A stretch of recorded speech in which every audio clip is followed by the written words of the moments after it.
Over 300 of you have gotten team blueprints from us, and so rookie draft strategy, it varies from team to team, and based on what your roster construction is, it's definitely going to change how you approach your rookie draft and what your strategy is. So today we're going to go through the team archetypes that we've assigned to you on your blueprints and talk about what your rookie draft strategy should be based on that team archetype. So let's go through and start with dual elite quarterback. So a dual elite quarterback build, if you've been assigned that, you obviously have two elite quarterbacks that you're building your team around. It's a very value insulated, very safe, very productive way to build the dynasty team. One of our personal favorites, maybe my personal favorite. I don't know if I'll ever not do a dual elite quarterback again unless I'm like absolutely forced to. But if you're a dual elite quarterback, what happens a lot of times is at the front of these drafts, so 101 through 104, I get these questions all the time from people on our Discord.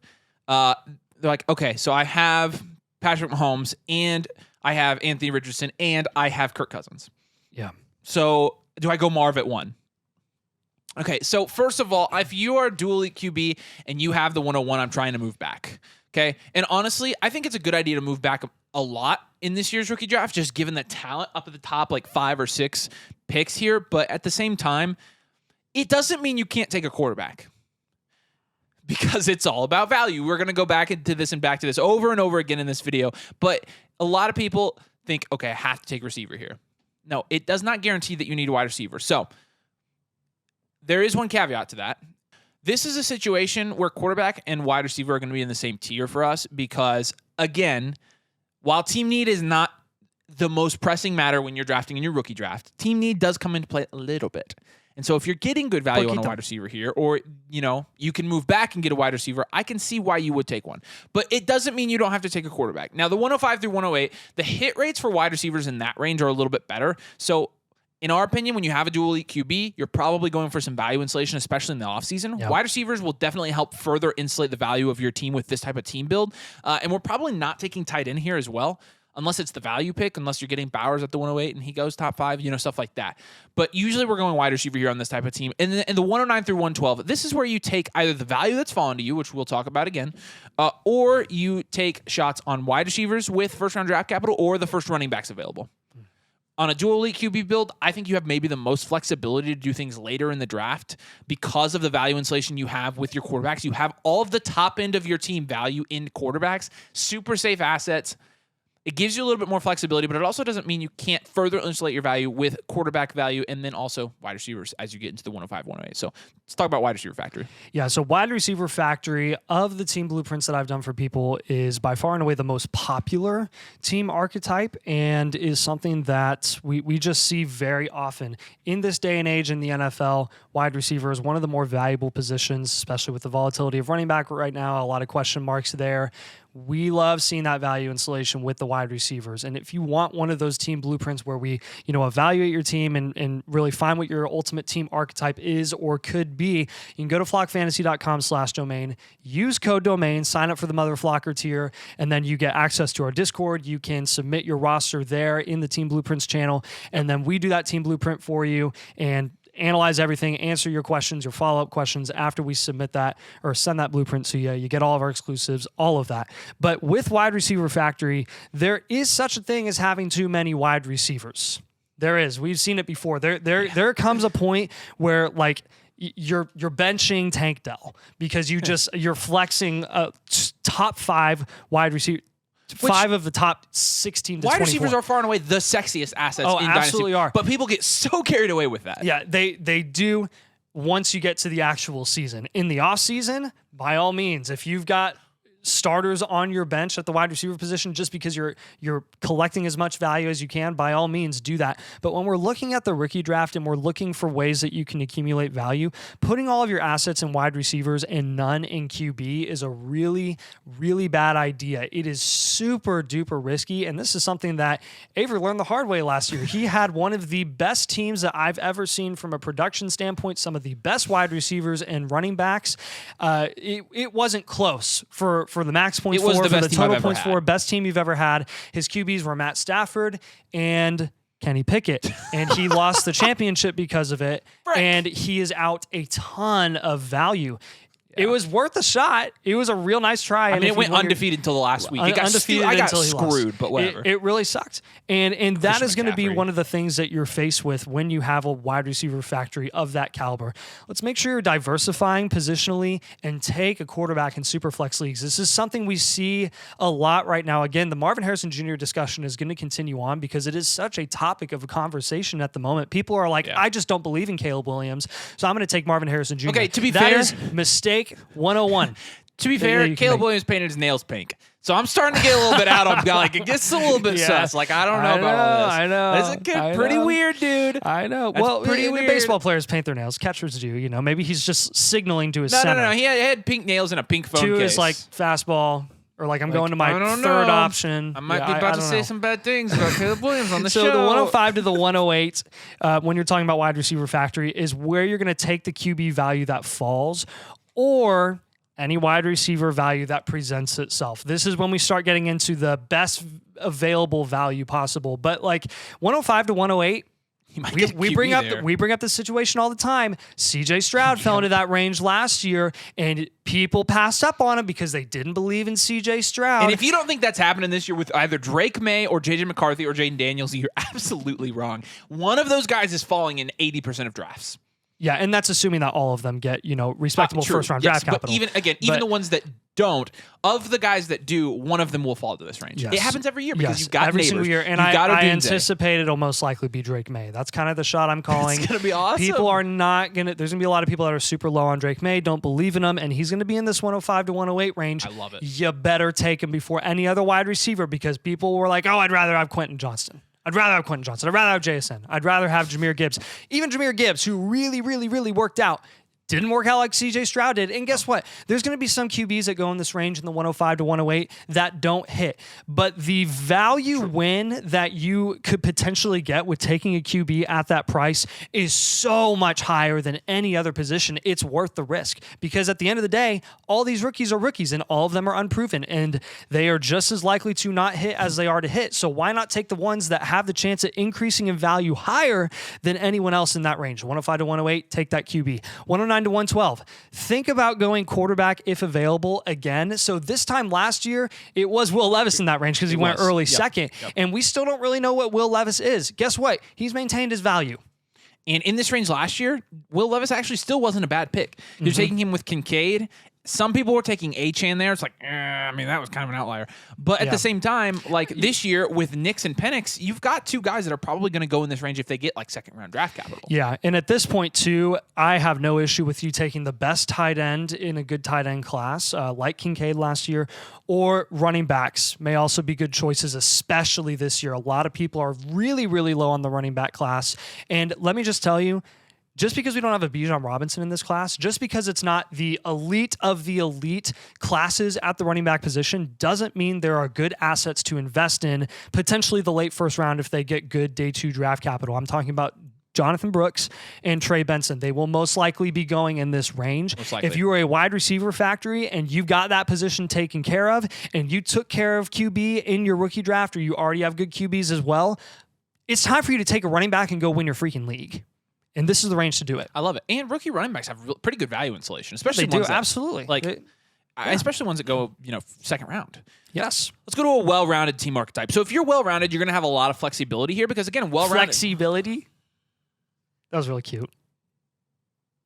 You're going to have a lot of flexibility here because what this means is basically you have pretty good quarterbacks, pretty good wide receivers, pretty good running backs, pretty good tight end. That's what a well-rounded team is. So at the 101 through the 104, you're most likely going to go quarterback here, most likely. Because with the well-rounded team, it means you're not a dual elite QB. You can afford another quarterback. And adding an elite quarterback to a well-rounded team is one of the best ways to take a well-rounded team to an elite value team. Elite value, we'll talk about later, one of the best team builds you can have because it's basically like you're a millionaire. Now spend your money on whatever you want.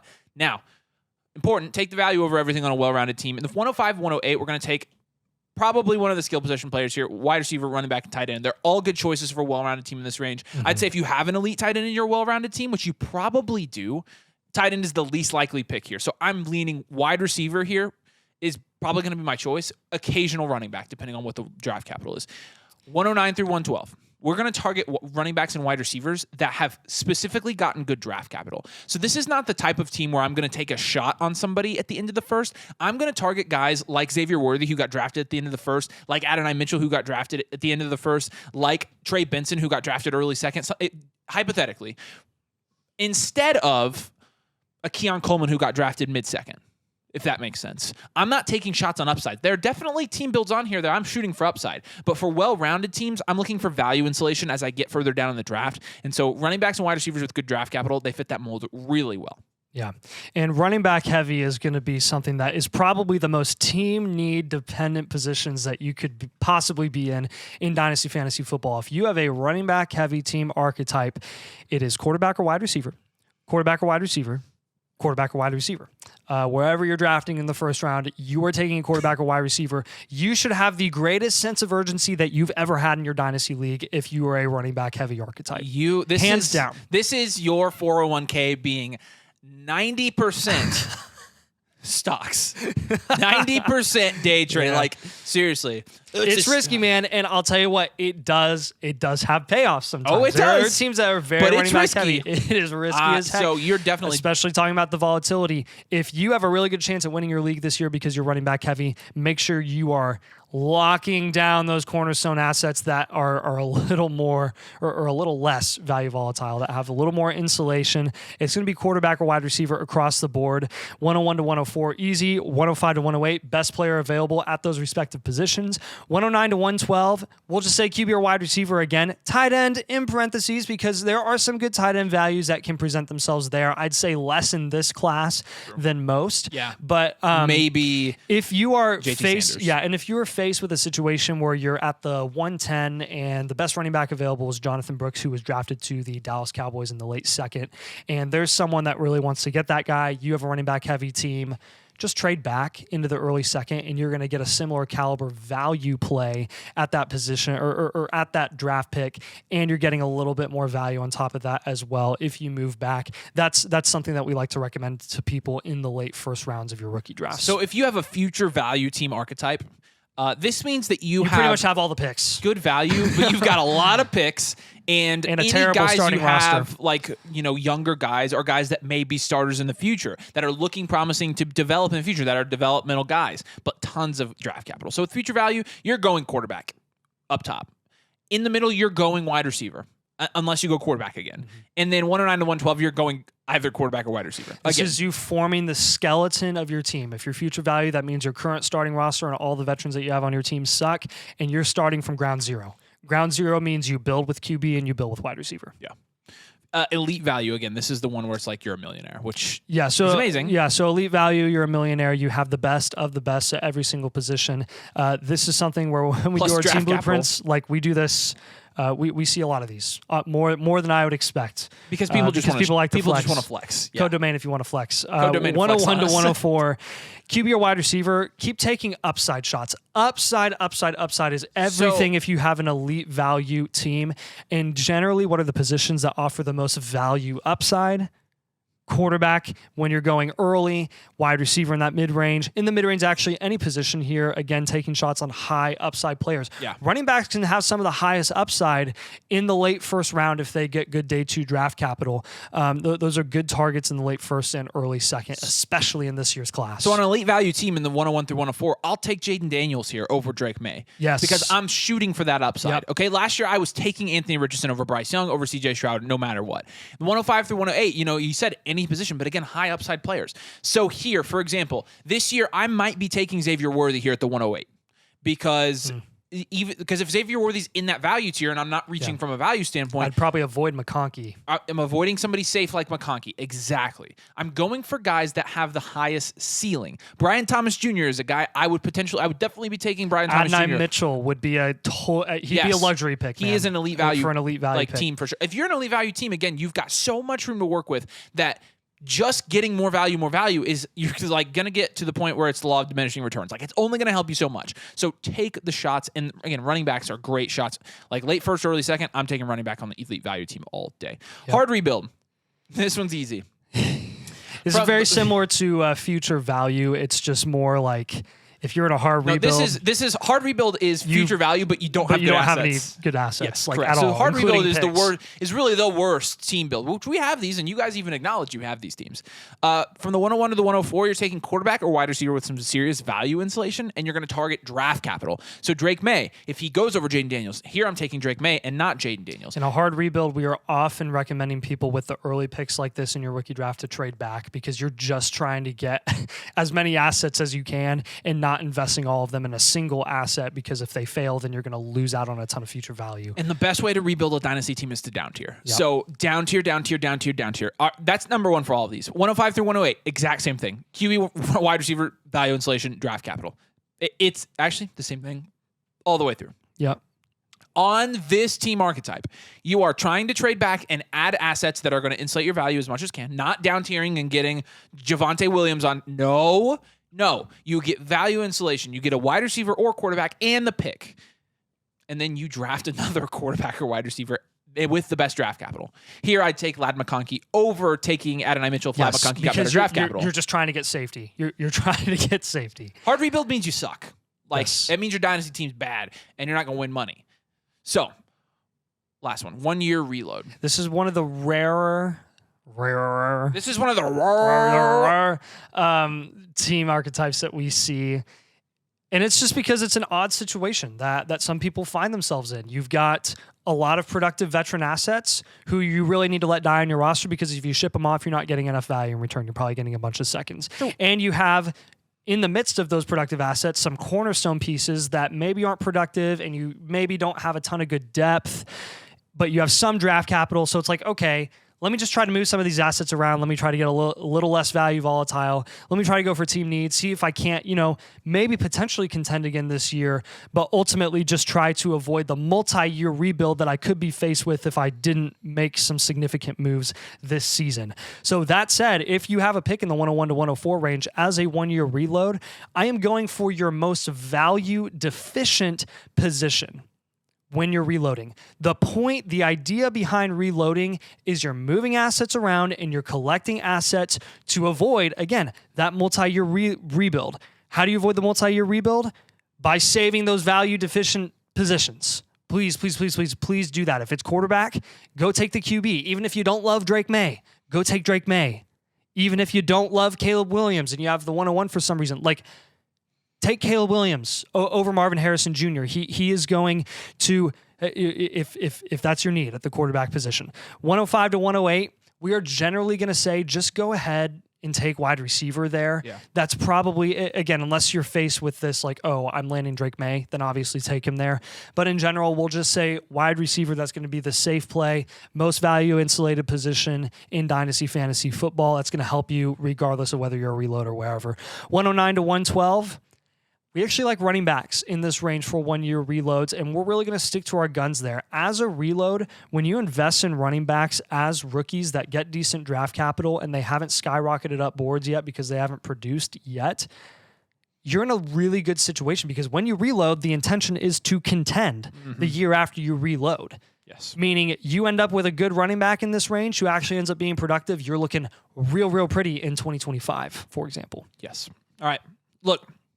You might say, okay, I don't know what type of team archetype that my team is. Get a blueprint. Okay, well, I don't know how to get a blueprint. Flockfantasy.com/domain. Okay, what do I have to do to get a blueprint? Use code domain and sign up for, the Mother Flocker tier.